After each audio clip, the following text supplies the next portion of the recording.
नमस्कार साथियों, मैं पंकज सिंह एक बार फिर से आप सभी का स्वागत करता हूं अपने चैनल और application vigil with Pankaj Singh पर। साथियों, आज हमारे इंडियन पॉलिटी एंड कॉन्स्टिट्यूशन का चौथा पार्ट। जी हाँ, 3 पार्ट में हमने हिस्ट्री को समझने का प्रयास किया।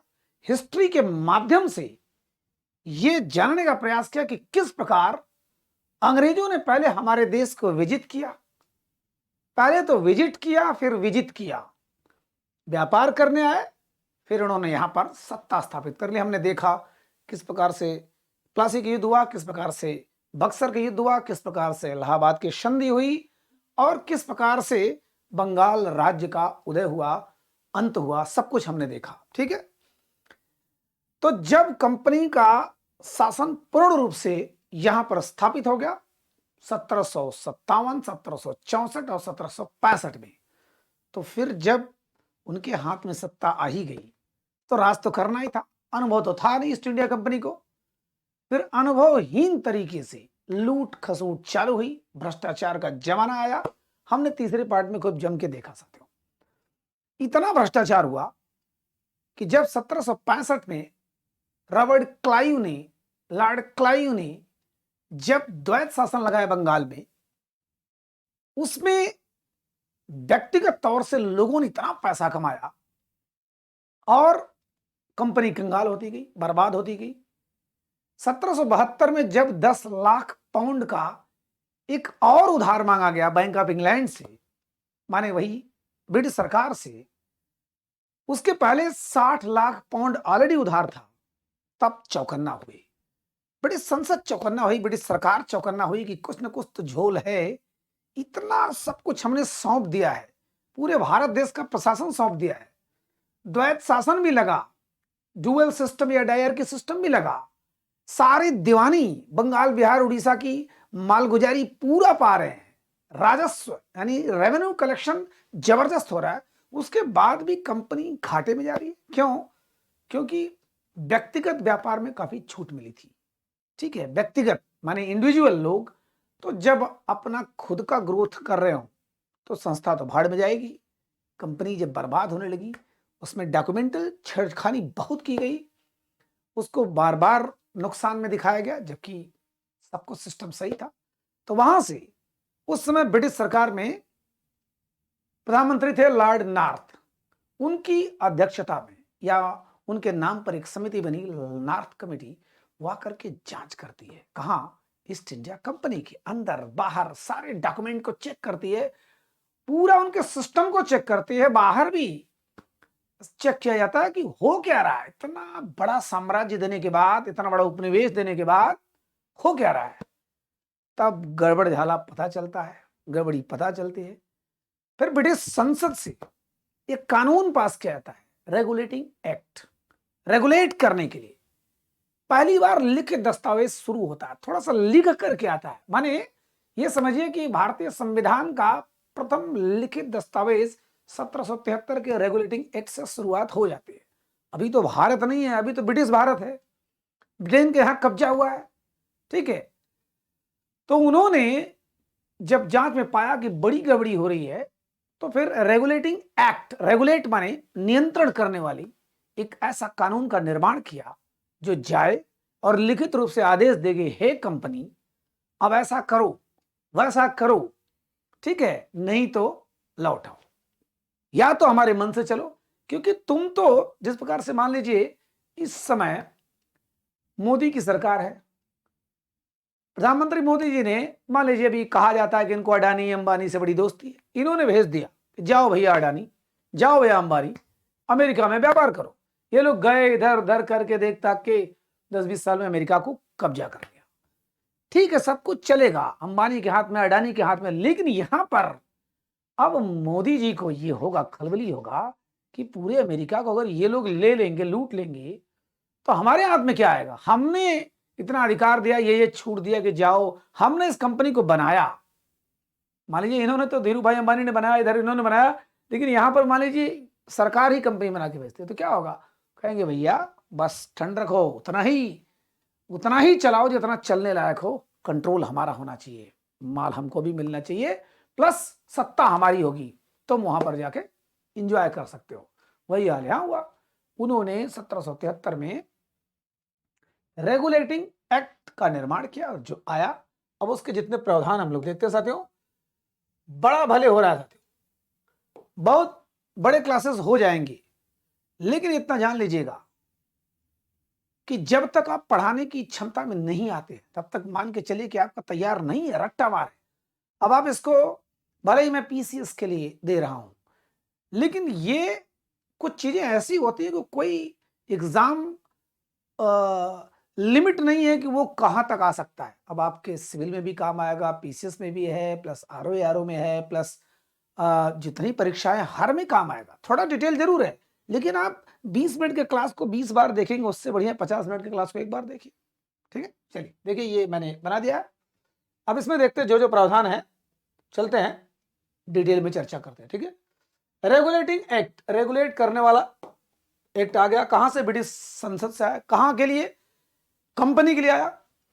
तो उस समय कंपनी जो है 3 प्रेसिडेंसियों के हिसाब से पूरे भारत पर राज कर रही थी। ठीक है, कंपनी का ही राज था, ब्रिटिश भारत था। संसद का हस्तक्षेप जबरदस्त था, लेकिन अब कुछ ज्यादा ही हस्तक्षेप करने के मूड में आ गई थी कि बेटा अंबानी अडानी बहुत हो गया तुम्हारा राज, अब हमारी सरकार कुछ करेगी।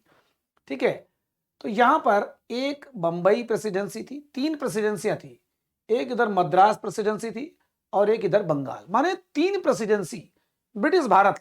अब जान लीजिए उन्होंने अपना नाम दिया प्रेसिडेंसी। यह था बंबई, ठीक है, बंबई, यह था बंगाल, तो बांग्लादेश था नहीं, ये डायरेक्ट था, और यह था मद्रास। माने 3 ही प्रदेश थे, समझ लीजिए 3 ही प्रदेश थे। ठीक, यहीं पर, और यहां सारा गेम हो रहा था, यहां का हमने सारा कुछ देखा ही। बंगाल में जो जो हुआ हमने सारा देखा कि मुर्शिद कुली खान से लेकर के नवाब सिराजुद्दौला और मीर कासिम, सब कुछ हमने कहानी देखा किस प्रकार से लूट खसुट हुई। बंगाल, बिहार, उड़ीसा, माने ये सारा चीज। बंबई इधर था, मद्रास इधर था। यहां पर एक गवर्नर होता था, यहां पर एक गवर्नर होता था, यहां पर एक गवर्नर होता था। ठीक है, जमावड़ा यहां जरूर था अंग्रेजों का, यहीं पर उनका सिस्टम भी यहीं से संचालित हो रहा था। लेकिन जो ब्रिटिश संसद ने या ब्रिटिश सरकार ने जो कानून बना के भेजा था, भाई तुम्हारा अलग अधिकार, तुम अपना अलग कानून बनाओ, तुम गवर्नर हो, तुम यहां पर अपना सिस्टम देखो, अपने तरीके से देखो, यहां पर है कि तुम अपने तरीके से देखो, सब लोग अपना अलग अलग कर रहे थे। ठीक है, रेगुलेटिंग एक्ट जब आता है, मैंने पिछले चैप्टर में बताया था कि 1772 में गवर्नर बना के किसको भेजा गया? बंगाल का गवर्नर बनाकर भेजा गया। किसको? वॉरेन हेस्टिंग्स को। ध्यान दीजिएगा, बंगाल का गवर्नर वॉरेन हेस्टिंग्स। ठीक है, वॉरेन हेस्टिंग्स को बंगाल का गवर्नर बना के भेजा गया। तो इसने क्या देखा कि द्वैध शासन से चारों तरफ अफरा तफरी, अराजकता, शोषण मचा हुआ है और भारतीयों के मन में ब्रिटिश सरकार के प्रति बड़ा क्रोध आ रहा है। तो इसने क्या काम किया? खत्म कर दिया, द्वैध शासन को खत्म कर दिया। सवाल आपका कैसे बनेगा? द्वैध शासन को खत्म करने वाला कौन था? हमारे वॉरेन हेस्टिंग्स। चलाने वाला कौन था? क्लाइव। अब ये 1772 में बंदा आया था, जस्ट 1 साल बाद 1773 में रेगुलेटिंग एक्ट आ गया। ठीक है, रेगुलेट करने वाला एक्ट जब आया तो उसमें प्रावधान क्या थे? देखिए, सबसे बड़ा प्रावधान क्या किया गया साथियों, देखिए, फोर्ट विलियम के बारे में थोड़ा सा देख लेते हैं कि बंगाल में हुगली नदी के किनारे जो सबसे बड़ा किला इनका था फोर्ट विलियम। हमने चर्चा किया था कि इसको कैसे सिराजुद्दौला ने 1656 में 1756 में कैसे इस पर कब्जा कर लिया था। फिर यहीं पर जो ब्लैक होल वाली घटना घटी, फिर 1 साल बाद इस पर कब्जा फिर से अंग्रेजों का हो गया था। तो फोर्ट विलियम माने एक किला था अंग्रेजों का, वही उनका सेंटर था, वही उनका सेंटर था। उसी किले में अपना सारा सिस्टम, सारा षड्यंत्र, कूटनीति, चाल, सब कुछ वहीं करते थे। तो उसको हम फोर्ट विलियम माने या बंगाल माने। ठीक है, अब इसको बंगाल ना कहेंगे, इसको क्या कहेंगे? कलकत्ता, कलकत्ता प्रेसिडेंसी। सॉरी, ये बंगाल प्रेसिडेंसी नहीं था, कलकत्ता प्रेसिडेंसी था। ठीक है, आज उसी को हम कलकत्ता बोलते हैं जो फोर्ट विलियम था। ठीक है, वहीं पर क्योंकि जब 3 जगह की इनको जागीरदारी मिली थी, गोविंदपुर था, कोलिकाता था और एक सूतानाती था, 3 मिला था, तो उसी में ये कोलिकाता वाला जो कलकत्ता बना है ना, बाद में कलकत्ता बना। तो कहने का मतलब फोर्ट विलियम, देखिए फोर्ट विलियम ये किला था, अंग्रेजों का किला था, यही उनका सब कुछ क्रियाकलाप का केंद्र था, वो वर्किंग हाउस था, वहीं से वो संचालन करते थे सब कुछ, ठीक है। अब इसको हेड बना दिया गया, मुखिया बना दिया गया, इनके अंडर में ये दोनों प्रेसिडेंसी आ गई, माने कलकत्ता प्रेसिडेंसी की को मुखिया बना दिया गया, उनके अंडर में बंबई प्रेसिडेंसी और मद्रास प्रेसिडेंसी, मद्रास माने आज का जो चेन्नई है, तमिलनाडु है, तो देखिए ये पूरा मद्रास प्रेसिडेंसी, इधर बंबई प्रेसिडेंसी और इधर पूरा अगर लिया जाए तो कलकत्ता प्रेसिडेंसी, ठीक है, या बंगाल प्रेसिडेंसी, जो भी कहिए, इसके अंडर में इसको कर दिया गया। क्यों? क्योंकि यहां कोई बहुत ऐसा खास गवर्नर नहीं होता था, लेकिन चूंकि सारा सिस्टम यही है, सब कुछ यही है, बड़े बड़े लोग यहीं पर हैं, सारा उनका सब कुछ सैन्य संचालन भी यहीं से हो रहा है, तो इसको हीरो बना दिया, इसके अंडर में इनको कर दिया। यद्यपि although they were free to take the judgement, माने अभी अपने यहां का ये सारा सिस्टम अपने यहां का यही देख रहे थे, गवर्नर ही, बंबई के गवर्नर, मद्रास के गवर्नर, लेकिन इनके अंडर में कर दिया गया कि भैया करो, लेकिन अब तुम्हारे ऊपर एक कंट्रोल रहेगा, अब अपने मन का नहीं कर पाओगे। देखिए नकेल कसना शुरू किया है किसने? सरकार ने, ब्रिटिश सरकार ने। तो अब चूंकि यहां पर तो इनके सारे नुमाइंदे ही हैं, गवर्नर जनरल आ रहा है, जो भी आ रहा है, अभी तक तो गवर्नर थे, तो इनके अंडर में कर दिया कि भाई कम से कम बहुत सी ऐसी चीजें हैं जो हमसे पूछ के करोगे, कानून बनाओ अपना, लेकिन जहां मुझे लगेगा तहां मैं दबाव डालूंगा, प्रेशर डालूंगा, एक सामान्य भाषा में समझिए, ठीक है। तो बंगाल प्रेसिडेंसी को या कलकत्ता प्रेसिडेंसी को हीरो बना दिया गया, मुखिया बना दिया गया, इसके अंडर में इसको कर दिया गया, अब दोनों इसके अधीन हो गए, ठीक है। पहला देखिए केंद्रीय सत्ता की सर्वोच्चता, माने अब यहां से हमारे संविधान का रूपरेखा शुरू क्या होता है, जैसे आज आज केंद्र सरकार हावी है, हम भले ही संघात्मक राज्य में हैं, लेकिन संघात्मक में केंद्र सरकार की ओर झुकाव है, सेंट्रल गवर्नमेंट हमारा हीरो है, कुछ भी हो डिसीजन सेंट्रल गवर्नमेंट ज्यादा लेता है। हो सकता हो कि उसकी प्रदेश में सरकार ना हो, जैसे केंद्र सरकार में जो भी है, कांग्रेस है, बीजेपी है, सपा बसपा जो भी है, उनका हो सकता हो बहुत से प्रदेश में सरकार ना हो, लेकिन बहुत कुछ निर्णय ले सकते हैं, बहुत कुछ, चाहे वो टैक्स के बंटवारा में, चाहे बहुत कुछ निर्णय ले सकते हैं, ठीक है। तो केंद्रीय सत्ता की सर्वोच्चता, अब यहां पर अब ये केंद्रीय सत्ता हो गई, बंगाल प्रेसिडेंसी, ठीक है, कलकत्ता प्रेसिडेंसी न कहिए, बंगाल ही था, बंगाल प्रेसिडेंसी सर्वोच्च हो गई, इसके अंडर में ये आ गए, माने अब ये दिल्ली हमारा मेन, जैसे आज दिल्ली मेन है, उसके अंडर में 28 प्रदेश हैं, उसी प्रकार कलकत्ता ये मेन हो गया, उसके अंडर में हो गया। तो केंद्रीय सत्ता की सर्वोच्चता, supremacy of central government supremacy, supreme हो गया, ठीक है। अब इनके अंडर में साथी बंगाल की, ध्यान दीजिएगा, बंगाल प्रेसिडेंसी का जो गवर्नर था, गवर्नर, अब इनको बना दिया गया गवर्नर जनरल, गवर्नर जनरल, ठीक है, माने एक राष्ट्रपति के हिसाब से बना दिया गया गवर्नर जनरल। अभी मैंने कहा केंद्रीय सत्ता की सर्वोच्चता, माने अब राष्ट्रपति पद की धीरे धीरे स्थापना हो रही है, माने संविधान का प्रक्रिया, जो formation of constitution is in process में है ये, ठीक है। तो गवर्नर जनरल अब कहा जाने लगा, तो पहला गवर्नर जनरल कौन हो गया? वॉरेन हेस्टिंग्स, माने बंगाल का अंतिम गवर्नर था वॉरेन हेस्टिंग्स, और प्रथम गवर्नर जनरल था कौन? Warren Hastings. बंगाल का गवर्नर जनरल, ध्यान दीजिएगा, भारत का नहीं, बंगाल का गवर्नर जनरल, उसके अंडर में बंबई के गवर्नर थे, मद्रास के गवर्नर थे, और इनकी सहायता के लिए 4 सदस्य रखे गए, इनको कहा गया कार्यकारिणी परिषद, कार्यकारिणी परिषद। ध्यान दीजिएगा, अगर इसको मैं धीरे से कहूं कि मंत्रिमंडलीय, अब मंत्रिमंडल तो नहीं कहूंगा, क्योंकि मंत्रिमंडलीय व्यवस्था 1861 के अधिनियम के तहत ज्यादातर आई, लेकिन कार्यकारिणी परिषद, सोचिए राष्ट्रपति हो गया, अब राष्ट्रपति को सहायता देने के लिए, टू असिस्ट द प्रेसिडेंट, 4 लोगों की एक कमिटी बनाई गई, एक काउंसिल बनाई गई, कार्यकारिणी परिषद बनाई गई, ठीक है। और 4 लोग देखिए ये थे, फिलिप फ्रांसिस, किसके अंडर में? गवर्नर जनरल के अंडर में, क्लेवरिंग, मानसन और बैरवेल, ये 4 नाम याद रखिएगा, नोट कर लीजिएगा, आता रहता है कभी कभी, अक्सर पूछा हुआ है, ठीक है। फिलिप फ्रांसिस, क्लेवरिंग, मानसन, बैरवेल, ठीक है। 4 लोगों को रख दिया गया। अब इसका मतलब कि एक राष्ट्रपति हो गया या सुप्रीम पावर कोई भी हो गया, उनके अंडर में सहायता करने के लिए मंत्री भी हो गए। मंत्रिमंडल व्यवस्था, मंत्रिपरिषद व्यवस्था आगे कैसे डेवलप होता है हम लोग देखेंगे, लेकिन यहां पर एक शुरुआत हो गई। प्रधानमंत्री है, उनके मंत्री हो गए, ठीक है। रही बात कि इनको वीटो पावर नहीं दिया गया, गवर्नर जनरल को वीटो पावर नहीं दिया गया। वीटो पावर माने विशेषाधिकार, जो चाहे वो कर ले, नहीं।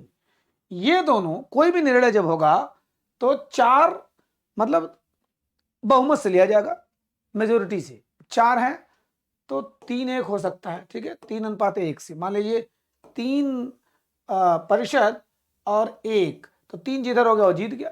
अगर बाई चांस 2-2 है, बाई चांस किसी भी निर्णय पर, किसी भी कोई भी मान लीजिए निर्णय लिया जा रहा है, 2 लोगों ने कहा नहीं भैया हम उनके विपक्ष में, 2 लोगों ने कहा हम पक्ष में, दोनों बराबर हो गए, तब इनको निर्णायक मत, जो डिसाइसिव वोट जो देने का हक किसको है, गवर्नर जनरल को। अदरवाइज ये न्यूट्रल रहेंगे। वीटो पावर माने विशेषाधिकार होता है, कुछ प्रिविलेज होता है, कुछ ज्यादा विशेष अधिकार होता है, वो अभी तक नहीं दिया गया था। वीटो पावर नहीं था। ऐसा नहीं कि गवर्नर जनरल हो गए तो सब कुछ आप ही निर्णय लो, सब कुछ करो, नहीं, ऐसा नहीं था, ठीक है साथियों। टेढ़ा है टॉपिक, लेकिन एक बार अगर ईमानदारी से पढ़ेंगे तो जिंदगी में नहीं भूलेगा, ठीक है। तो पहला काम क्या हुआ, बंगाल प्रेसिडेंसी को सबसे ऊंचा बना दिया गया, उनके अंडर में बंबई और मद्रास प्रेसिडेंसी कर दिया गया। यद्यपि अपना कानून बनाने में सक्षम थे, लेकिन फिर भी बहुत से चीजों में थोड़ा दबाव महसूस करेंगे, क्योंकि कंट्रोल किया जा रहा है। कंपनी इन्हीं तीनों प्रेसिडेंसी के माध्यम से पूरे देश का संचालन कर रही है, ठीक है। और इनके अंडर में, गवर्नर जनरल के अंडर में 4 लोगों की कार्यकारिणी परिषद बना दी गई। 4 ये लोग हैं, फिलिप फ्रांसिस, क्लेवरिंग, मानसन और बरवेल। ये चारों लोगों में अगर 2 हैं, मान लीजिए कोई भी निर्णय लिया जा रहा है सरकार के द्वारा, सरकार माने गवर्नर जनरल के द्वारा या किसी के द्वारा, तो अगर ये दोनों कह रहे हैं कि नहीं भैया 2 इधर करें 2 इधर करें कि हम पक्ष में विपक्ष में, तब तो ये जिसके तरफ देंगे उनका हो जाएगा। लेकिन अगर 3 ने कहा कि भैया नहीं ये नहीं ये, तो मानना पड़ेगा, बहुमत से निर्णय होगा, ठीक है, किसी भी 3 ने कहा, ठीक। तो कार्यकारिणी परिषद, अब यहां क्या किसका निर्माण हो रहा है साथियों, कार्यपालिका का। ध्यान दीजिएगा, अगर पेपर में आए कार्यपालिका नामक संस्था की शुरुआत कहां से हो रही है, तो 1773 के रेगुलेटिंग एक्ट के द्वारा। कार्यपालिका, व्यवस्थापिका, न्यायपालिका, जनरली अगर आप नहीं जानते हैं तो थोड़ा सा चर्चा कर लेते हैं, ठीक है। मेरे ख्याल से इसका काम खत्म है। देखिए सिंपल भाषा में, लेजिस्लेटिव व्यवस्थापिका, ठीक है, व्यवस्थापिका, कार्यपालिका और न्यायपालिका। हमारे घर में भी यही तीनों चीज होते हैं। अगर ये तीनों हैं हमारे घर में, किसी के भी घर में, तो जान लीजिए वो घर बहुत बेहतरीन ढंग से संचालित होगा। व्यवस्थापिका माने व्यवस्था बनाने वाला, कानून बनाने वाला। कार्यपालिका माने एग्जीक्यूट, लागू करने वाला। और न्यायपालिका माने अगर कोई दिक्कत होती है तो न्याय करने वाला। हमारे देश में व्यवस्थापिका माने होता है संसद, संसद माने पार्लियामेंट, ये कानून बनाती है, ठीक है, कानून बनाती है। कार्यपालिका लागू करती है, ठीक है, ये है हमारे राष्ट्रपति और मंत्रिपरिषद। मंत्रिपरिषद माने इसमें प्रधानमंत्री आ जाएंगे, मंत्री सारे लोग आ जाएंगे, यही लोग तो काम करते हैं ना।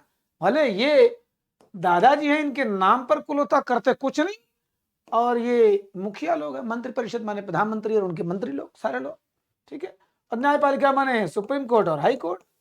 कहने का मतलब घर में अगर एक व्यवस्था करने वाला बंदा है, एक कार्य करने वाला बंदा है, और एक बुढ़ऊ बैठे हुए हैं न्याय करने के लिए, दादाजी हैं, एक ही आदमी के हाथ में जब होता है तो सब क्या होता है, निरंकुश हो जाता है, बेकार हो जाता है, बर्बाद कर देता है पूरे सिस्टम को, तानाशाह हो जाता है। इसीलिए अलग अलग हमारे देश में व्यवस्था की गई है। तो अभी व्यवस्थापिका तो जो है, अभी व्यवस्थापिका तो ब्रिटिश संसद है, ये ब्रिटेन की संसद अभी व्यवस्थापिका है। कार्यपालिका जो करने वाली चीज, अब जो गवर्नर जनरल बना दिया और उसके अंडर में 4 लोगों को कर दिया, इसका मतलब कार्यपालिका की शुरुआत हो गई। जैसे हमारे यहाँ राष्ट्रपति होते हैं, राष्ट्रपति के अंदर में मंत्रिपरिषद होता है जिसका हेड होता है प्रधानमंत्री। तो मिला जुला के कार्यपालिका जैसे आज इस समय हमारे देश में है, उसका निर्माण 1773 के रेगुलेटिंग एक्ट में शुरुआत किया गया। ठीक है, ये हो गया। अब आते हैं, देखते हैं सिस्टम में, कार्यकारिणी परिषद में हो गया, बोर्ड ऑफ डायरेक्टर्स, बदलाव क्या क्या किया गया कंपनी में।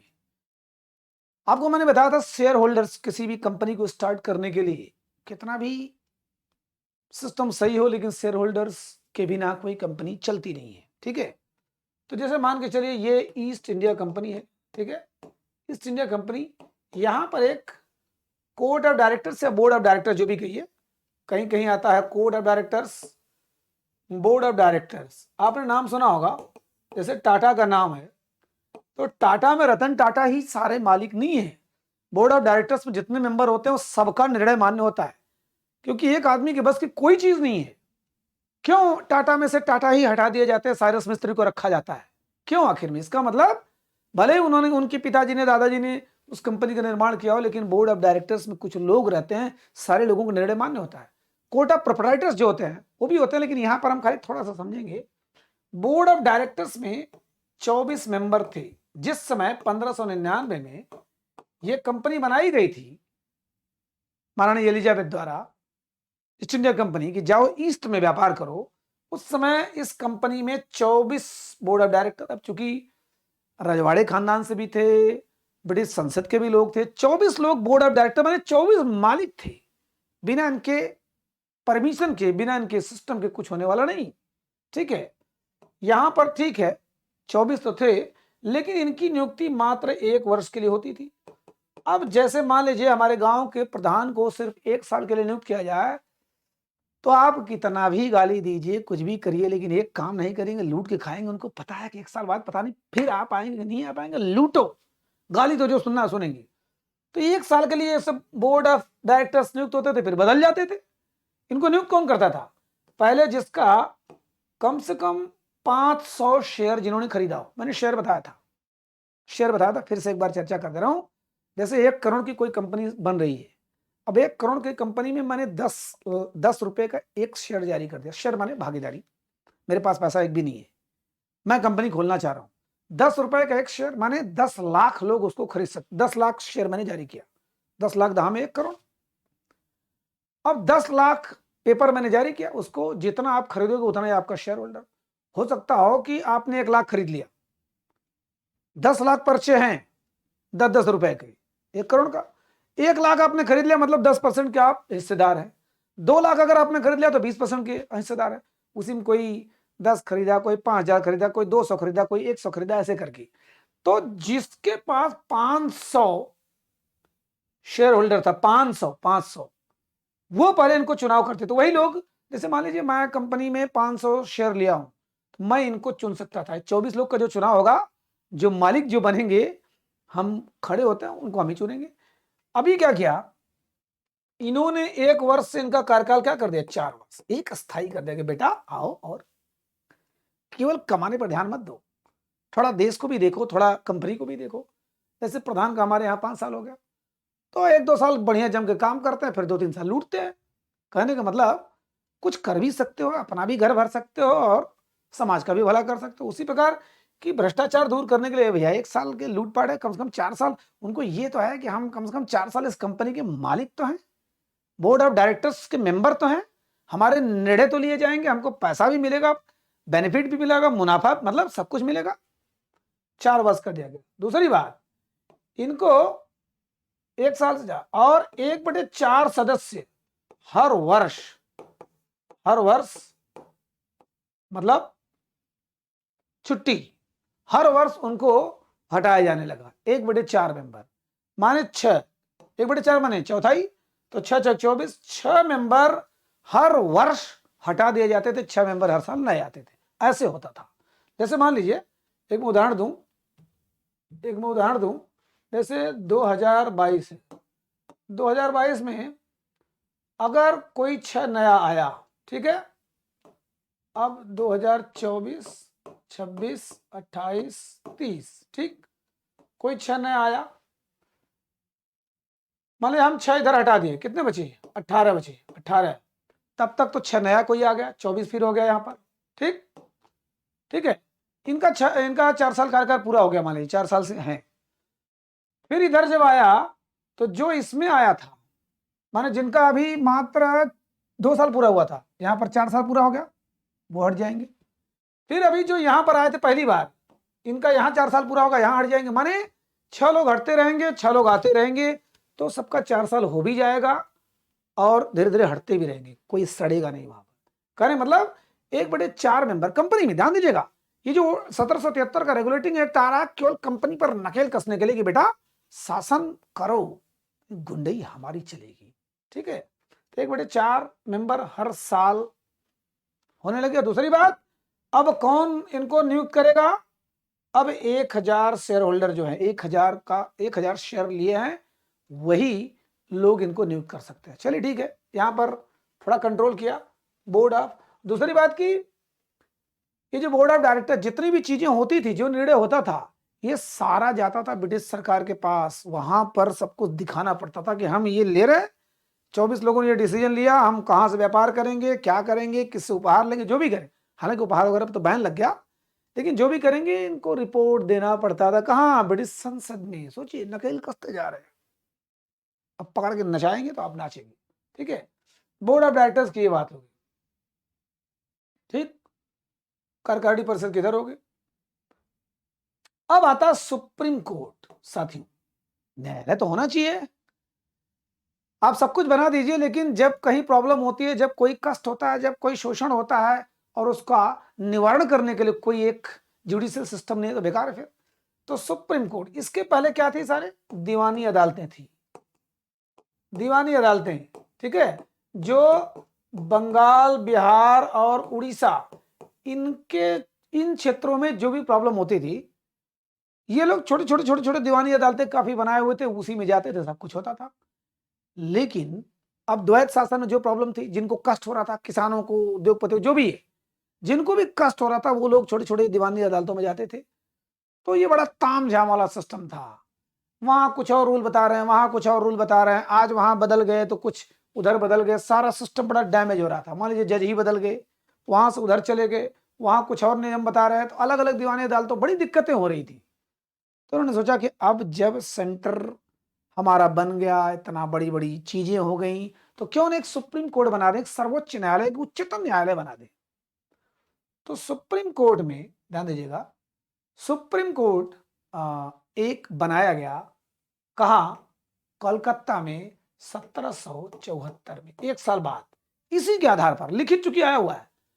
कहा भैया अब जो बंगाल की, बिहार की, उड़ीसा की, ये सारी चीजें अब एक जगह जाएंगे। सारे मामले जितने हैं, अगर किसी को कष्ट है, कोई प्रॉब्लम है, बस दिक्कत यही आई थी कि इनका अधिकार क्षेत्र और गवर्नर जनरल का अधिकार क्षेत्र डिफाइन नहीं किया गया। प्रॉब्लम ये हो गई कि गवर्नर जनरल अपने आप को हीरो समझ रहा है कि मैं जो निर्णय करूंगा वही। सुप्रीम कोर्ट जब बन गया तो सोच रहा है कि मैं तो जुडिशियल सिस्टम का हेड हूं, मैं जो कहूंगा वही सत्य होगा। फिलहाल अभी देखते हैं। तो 1774 में सुप्रीम कोर्ट में सुप्रीम कोर्ट बना। कहाँ? कोलकाता में। और इनके मुख्य न्यायाधीश कौन बनाएंगे? इलिजा हेम्पे। मेरे ख्याल से जितने लोग देख रहे हैं, मुझे सबको याद होगा इनका। अगर आपने थोड़ा भी पढ़ा होगा तो इसको बार बार, हजारों बार नाम सुना होगा, ठीक है। अब 3 अन्य न्यायाधीश थे, प्लस 3 थे। आप लोग बताइएगा, मैं एक नाम केवल बता दे रहा हूं, हाइड, ठीक है, हाइड। 2 और जज कौन थे? जज का जल्दी पूछता नहीं, लेकिन इलिजा हेम्पे का इतनी बार पेपर में आ चुका कि अब नहीं आने वाला है। फिलहाल ये मैं कैसे कर सकता हूं, क्योंकि परीक्षाएं बहुत तरह की होती हैं, छोटे बड़े सभी होती हैं। तो इलिजा हेम्पे थे, हाइड थे, ठीक है, और लिवेस्टर भी थे। चलिए अच्छा, मैंने नाम बता ही दिया, ठीक है। तो चैम्बर, लिवेस्टर और हाइड, 3 और थे। तीनों मैंने नाम बता ही दिया, हाइड, लिवेस्टर और चैम्बर। साथियों ये तीनों नाम याद रखिएगा। 3 अन्य न्यायाधीश थे, जैसे आज हमारे यहाँ हैं, हाँ 33 होते हैं, एक मुख्य न्यायाधीश, 33 अन्य न्यायाधीश, 32, है ना, ऐसे करके। उसी प्रकार से यहाँ हाइड थे, लिवेस्टर थे, चैम्बर थे और इलिजा एम्पे मुख्य न्यायाधीश थे किसके, सुप्रीम कोर्ट के 1774 में जो बना। प्रॉब्लम केवल यही थी कि उनके अधिकार क्षेत्र को डिफाइन नहीं किया गया था, पूरा एकदम निर्धारित नहीं किया गया था। गवर्नर जनरल वहां अपने आप को हीरो समझ रहे हैं, ये अपने आप को हीरो समझ रहे हैं, ये सोच रहे हैं कि हम जो बोल दें वही कानून बन जाए, कोई इसमें टोका टोकी न करे। गवर्नर जनरल सोच रहे हैं कि हम जो बोल दें उस पर सुप्रीम कोर्ट कुछ न कहे। चूंकि यहां पर कहा गया था कि गवर्नर जनरल कोई भी निर्णय लेंगे, कोई कानून बनाएंगे तो इनसे सर्टिफाई करना जरूरी है। सर्टिफाई करना जरूरी है किससे, सुप्रीम कोर्ट से। गवर्नर जनरल बेचारा हीरो बन के भी बेकार हो गया, सोच रहा हम कुछ भी निर्णय लेने पहले जाए सुप्रीम कोर्ट, और सुप्रीम कोर्ट की यहां दादागिरी अपने आप होने लगी कि भैया हम। सबसे बड़ी प्रॉब्लम है राजस्व, जो टैक्स वाला, जो राजस्व रेवेन्यू वाला, जो रेवेन्यू वसूलने का काम कौन करेगा भाई, जो प्रशासन करेगा। उससे सुप्रीम कोर्ट से क्या लेना देना। अरे गवर्नर जनरल है, गवर्नर है, वो लोग आपस में निर्णय ले रहे हैं कितना टैक्स लेना चाहिए कितना नहीं लेना चाहिए, लेकिन इसमें इनका भी सुप्रीम कोर्ट का भी कोई डिफाइन नहीं किया गया था, तो हस्तक्षेप करने लगे। इनका भी ना परिभाषित नहीं किया गया था कि आपका अधिकार क्षेत्र कहां तक है, तो राजस्व वाला जो मैटर आता था वो भी ये अपने हाथ में लेने लगी। टैक्स का, रेवेन्यू का, राजस्व माने पैसा जो कलेक्शन का, जो टैक्स वगैरह का, उसमें ये ज्यादा हस्तक्षेप करने लगी। अब गवर्नर जनरल खोल गए।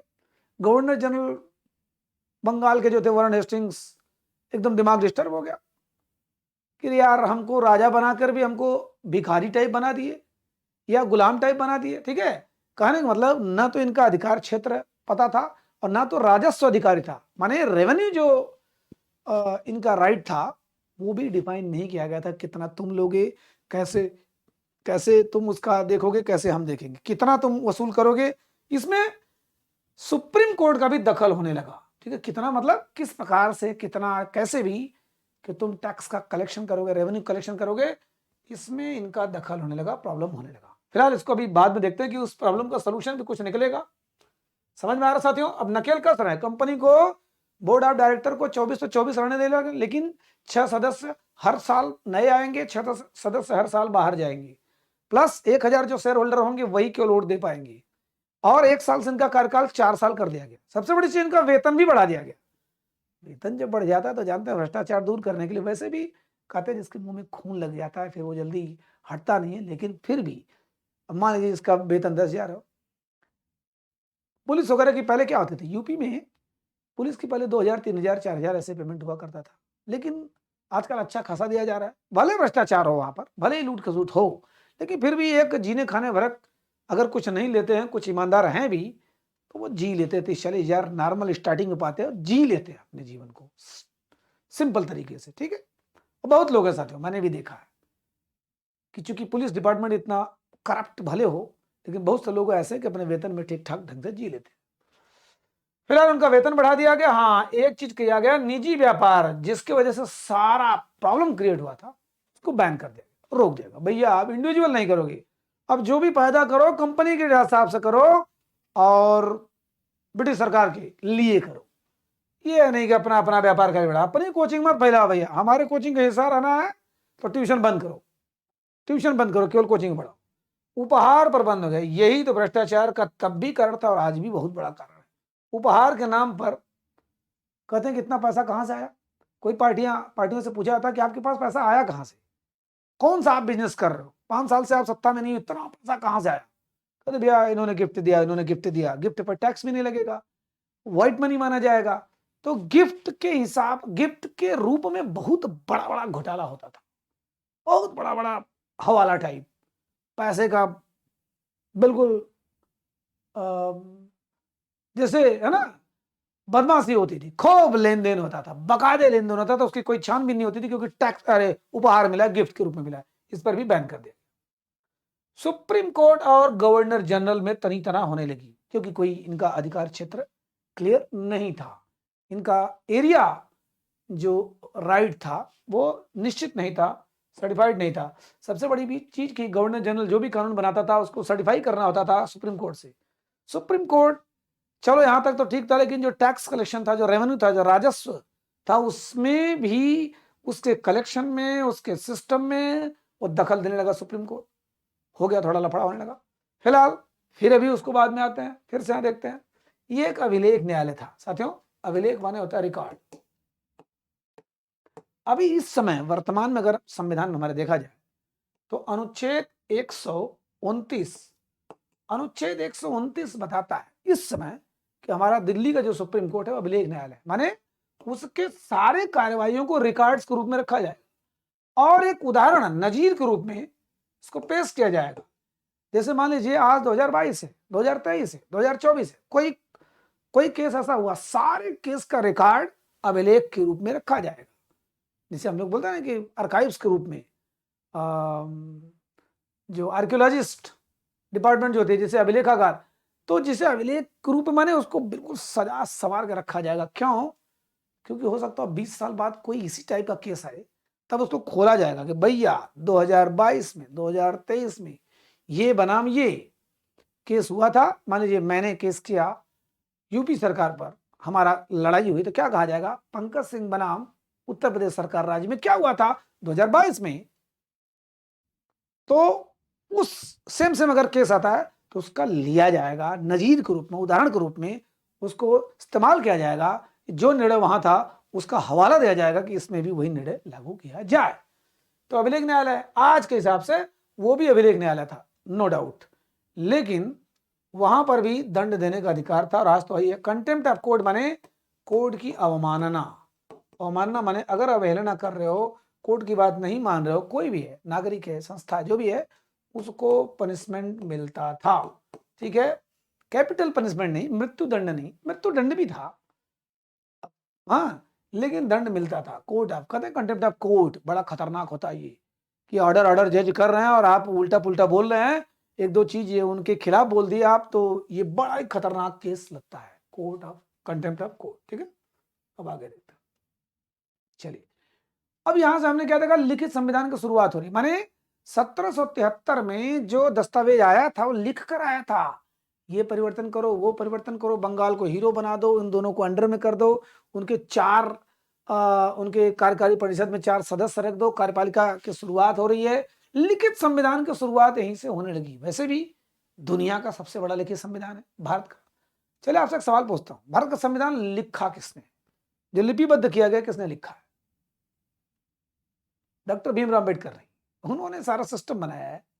वैसे उसके पहले मैं बहुत बड़ा देना चाहूंगा श्रेय किसको, बी एन राव साहब को, बताऊंगा, चर्चा करूंगा बहुत डिटेल में। बी एन राव नहीं होते तो बहुत कुछ बदल गया होता। ठीक है, फिलहाल लिखित संविधान की शुरुआत और ब्रिटिश संसद द्वारा भारत के शासन में हस्तक्षेप का प्रथम प्रयास। देखिए कितना जो मैंने बता दिया, अब आप आराम से कर सकते हैं कि किस एक्ट के तहत ब्रिटिश सरकार हस्तक्षेप करने का प्रयास कर रही है भारत में। अभी तक तो भाई मान लीजिए सरकार है, अंबानी को भेज दिया जाओ भैया राज करो, लेकिन अब नहीं, अब कर भैया हम करेंगे हस्तक्षेप। हे अंबानी, तुम अपने कंपनी के जो बोर्ड ऑफ डायरेक्टर से 24 से ऐसे करो, ये करो, वो करो, और जो 3 प्रदेश पर तुम राज कर रहे हो अमेरिका के, वहां पर एक को मालिक बना दो, ऐसे कर, माने डायरेक्ट अब शासन यहां से चलने लगा। कहने का मतलब ब्रिटिश संसद द्वारा, मैं तो भारत का उदाहरण दे रहा हूं, लेकिन यहाँ ब्रिटिश संसद, ब्रिटिश माने ब्रिटेन, ब्रिटिश संसद द्वारा भारत के शासन में हस्तक्षेप माने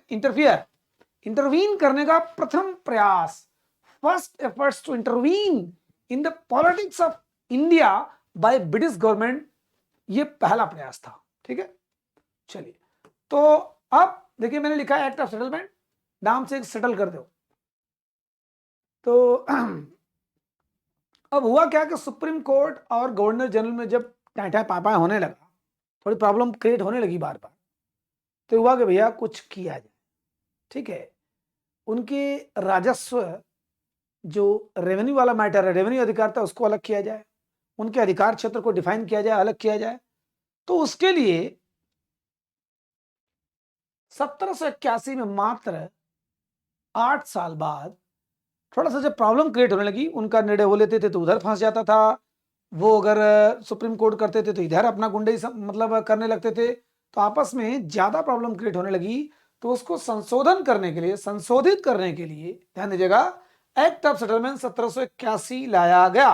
ठीक है, बर्क जो कमिटी के आधार पर 1781 लाया गया। इसमें क्या कहा गया, देखिए, सुप्रीम कोर्ट और गवर्नर जनरल की टाएं पाए झाएं जो हो रहा था, जो और अधिकार क्षेत्र जो डिफाइन नहीं था, परिभाषित नहीं था, क्लियर नहीं था, उसको थोड़ा सा करने का प्रयास किया गया एक्ट ऑफ सेटलमेंट 1781 के द्वारा। 1773 में रेगुलेटिंग एक्ट, 1781 भी है, ठीक है। क्या कहा गया? कार्यपालिका और न्यायपालिका का पृथक्करण, पृथक्करण साथियों, अलगाव, बाइफर्केशन कर दीजिए, अलगाव कर दीजिए। क्या? कार्यपालिका, एग्जीक्यूटिव एंड जुडिशरी सिस्टम, माने यहां पर गवर्नर जनरल हो गया, कार्यपालिका चूंकि यही सब कर रहा है भाई, उसी के अंडर में सब कुछ है, गवर्नर जनरल वॉरेन हेस्टिंग्स या जो भी आए आगे चल के, ठीक। कार्यपालिका और न्यायपालिका, माने ये जो सर्वोच्च न्यायालय बना, सुप्रीम कोर्ट जो बना, उनके अब कार्यों का अलग अलग पृथक्करण। देखिए यहां से शुरुआत हो गई।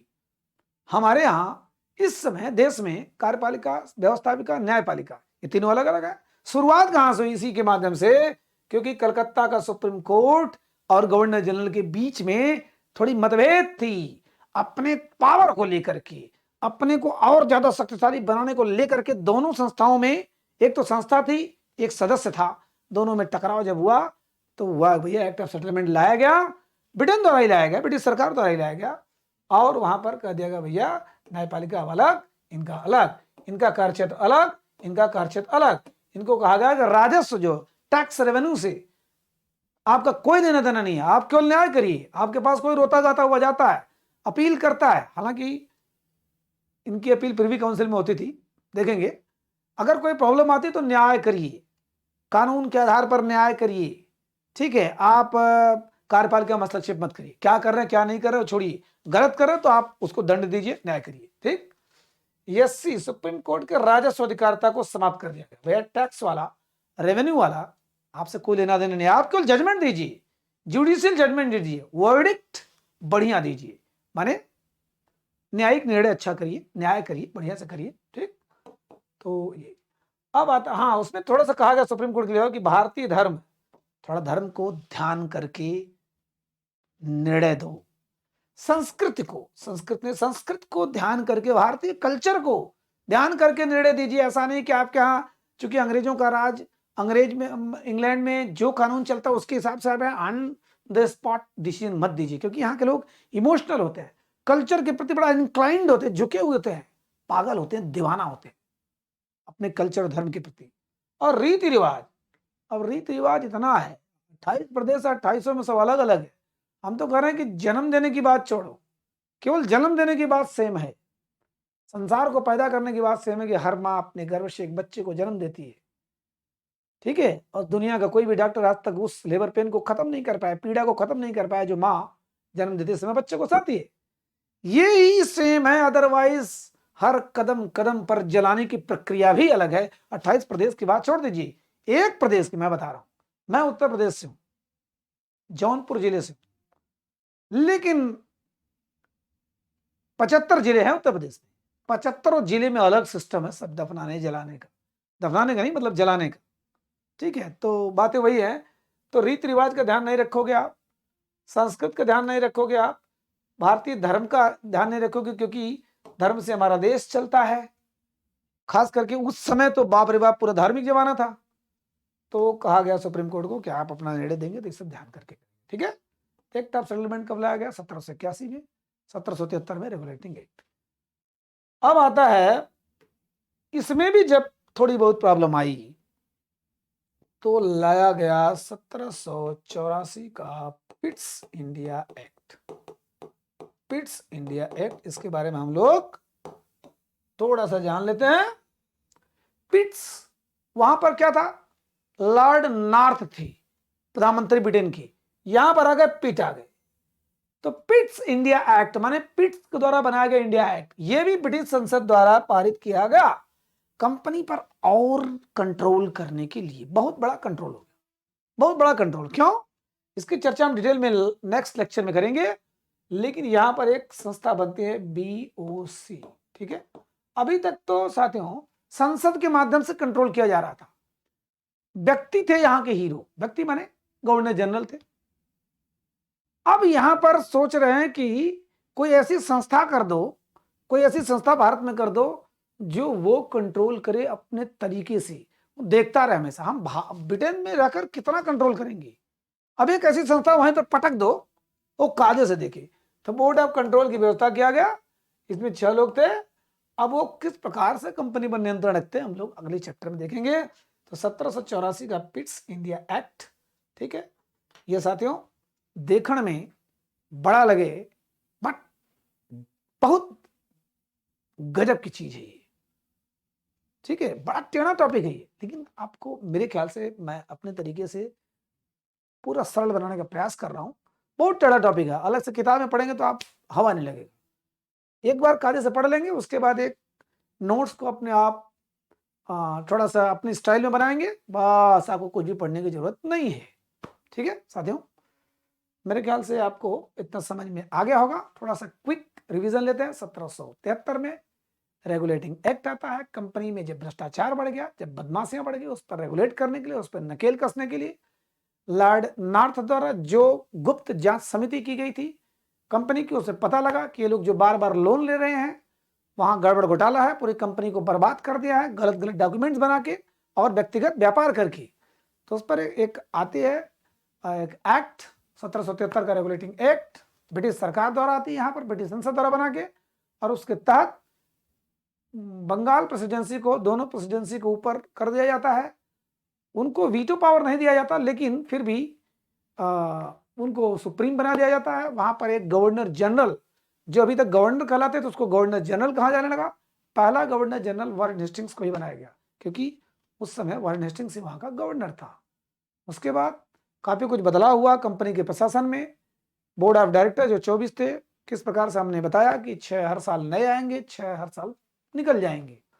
1000 शेयर होल्डर को ही वहां पर केवल वोट देने का अधिकार होगा, जो 24 जो चुने जाएंगे उनको, ठीक है। प्लस सुप्रीम कोर्ट की स्थापना हुई। हाँ, गवर्नर जनरल के कार्यकारिणी परिषद में 4 सदस्यों की नियुक्ति हुई पहली बार, और बहुमत से उसका निर्णय लिया जाना था, ठीक है। सुप्रीम कोर्ट की स्थापना 1774 में कलकत्ता में हुई। एलिजा एम्पे उसके मुख्य बनाए गए, ठीक है, न्यायाधीश बनाए गए।